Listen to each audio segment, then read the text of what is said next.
वो दोनों हमारे परिवार के लोग बीच में होंगे और कोई मुसीबत उनका कुछ नहीं बिगाड़ पाएगी। तकलीफ इस बात की है कि जब मैं पिछली बार आया था, जो बराबर वाली चेयर है जहां हमारी बहुत सीनियर नेता बैठी हैं, उस दिन यहाँ आजम साहब बैठे थे और लगभग 1.5 घंटे हम लोगों ने बैठ के बात की। बहुत सारी तकलीफें जिस तरह के अपने परिवार के बेटे को, भाई को बताई जाती हैं, इस तरह से उन्होंने मुझसे शेयर की थी।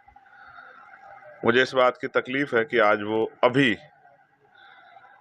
हमसे दूर हैं, दुख के पलों में, लेकिन मैं जिम्मेदार हूं।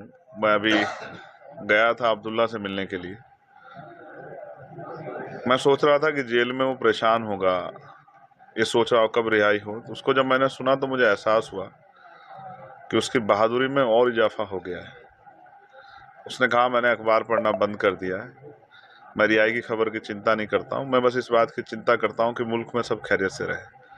और मैं एक मुजाहिद हूँ, लड़ूंगा जितनी मेरे अंदर हिम्मत है, लेकिन मैं झुकूंगा नहीं। मैं आजम खान का बेटा हूँ और उन्होंने मुझे झुकना नहीं सिखाया। तो बस कुछ बातें थी, जिस तरह की परेशानियां हैं उनको लेके, तो मुझे इनसे चर्चा करनी थी और ये भी जानना था कि यहाँ घर में सब खैरियत है या नहीं। मैं चिंता में हूँ क्योंकि जिस तरह से हमने विपक्षी नेताओं के साथ सरकार का रवैया देखा है, ऐसा लगता है कि वो विपक्षी नेताओं का सामना नहीं कर पा रहे हैं सरकार के लोग, तो उनको हर तरह से तोड़ना चाहते हैं। मुझे परेशानी इस बात की है कि जो कोर्ट द्वारा जो चल रहा है उसको तो हम लड़ लेंगे, लेकिन जो बहुत सारी साजिशें हो रही हैं, जिनको ऐसा लगता है साजिश करने वाले को कि हमें खबर नहीं है, लेकिन मैं साजिश करने वालों को बताना चाहता हूँ कि हमें उनके द्वारा की गई हर साजिश की जो है खबर है, और हम हर उनके का जो एजेंडे हैं, हथकंडे हैं, सब पे नज़र रखे हुए हैं। हम अपने परिवार के लोगों को किसी भी तरह की परेशानी नहीं आने देंगे। और जैसा मैंने उस दिन कहा था, मैं आज फिर दोहराता हूँ, अब ये लड़ाई सड़क से लेकर संसद तक हम लोग लड़ने काम करेंगे। और अगर सरकार ये सोच बैठी है कि परिवार अकेला है और इसको ख़त्म किया जा सकता है, मैं जहाँ तक समझता हूँ कि अपराध सिर्फ ये है कि ये इतनी बड़ी यूनिवर्सिटी बनाई। अगर ये यूनिवर्सिटी बना के गरीब के बच्चों को पढ़ाने का इंतजाम ना किया होता, उनके लिए रास्ता आसान ना किया होता, शायद इस तरह की मुसीबतें उनके ऊपर नहीं होती। बहुत कोई ऐसा पैसा कमा के बहुत कोई एम्पायर नहीं खड़ा किया। आने वाली नस्लों के रास्ते खोलने के लिए तालीम का रास्ता बाबा साहब अम्बेडकर ने भी यही खोला हमारे लिए। ये तालीम का रास्ता खोला, उसी का जो है ये खामियाजा भुगतना पड़ रहा है। तो मैं सरकार को ये चेतावनी देते हुए कहना चाहता हूँ कि सरकार याद रखे, हम किसी भी कीमत पे किसी भी साजिश को कामयाब नहीं होने देंगे और साजिश करने वालों को भी सबक सिखाएंगे। और अगर सरकार गुंडागर्दी पे उतरेगी तो ईंट से ईंट बजा के सरकार को जवाब देंगे। हालांकि मुझसे किसी बड़े नेता ने एक दिन पहले कहा, जब मैं अब्दुल्ला से मिलकर आया, कि जो हश्र हमने उस परिवार का किया है आपका भी कर देंगे अगर आप ज़्यादा हिमायती बनोगे। तो मैं उस नेता को भी यहाँ कहना चाहता हूँ कि अगर आप इतने ही ताकतवर होते तो शायद आप मेरे सांसों का अधिकार भी छीन लेते। अब अपनी जितनी आप इस ताकत को लगा के जुल्म कर सकते करो, ना ये परिवार डरेगा, ना इस परिवार को प्यार करने वाले। और जितना ये जुल्म कर रहे हैं उतनी ताकत बढ़ रही है। कल जब वो हमारे बीच में होंगे तो आप उनकी ताकत का एहसास करना कि बड़े बड़े दरख्त उनके सामने छोटे नजर आएंगे।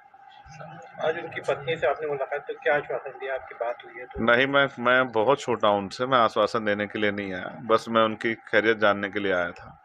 और मैं उनको ये विश्वास दिला सकता हूँ, जब जब मैंने अब्दुल्ला को अपना छोटा भाई कहा है, कि मैं एक बड़े भाई के सारे फर्ज अदा करूँगा।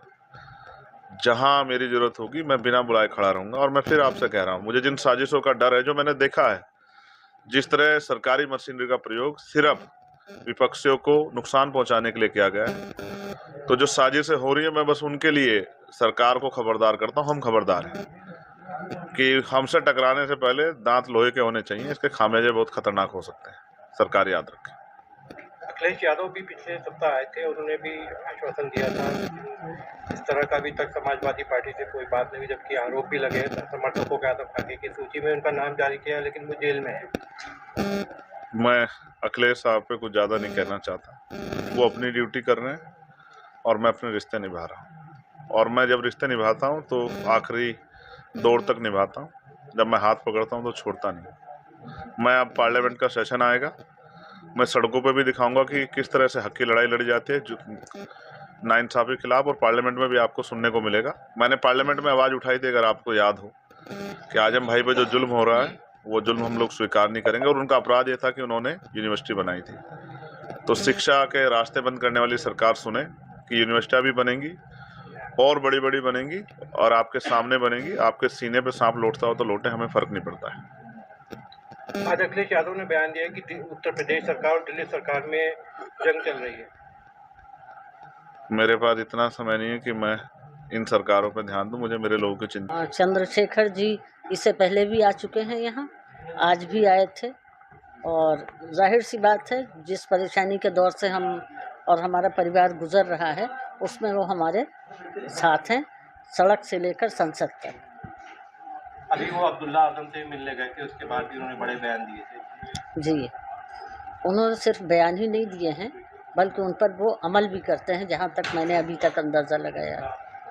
अभी उनसे आपकी बात हुई अकेले में, तो किस तरह के उन्होंने आपको आश्वासन दिया, या क्या किस बात को लेकर के आजम खान जिस तरह से परेशानी में उनका परिवार है, आजम खान से उन्होंने यही बताया, कहा उन्होंने कि हम हर परेशानी में आपके साथ हैं, और अब्दुल्ला मेरा छोटा भाई है, आजम साहब मेरे बड़े हैं, और हम आपके पूरे परिवार के साथ हर परेशानी में।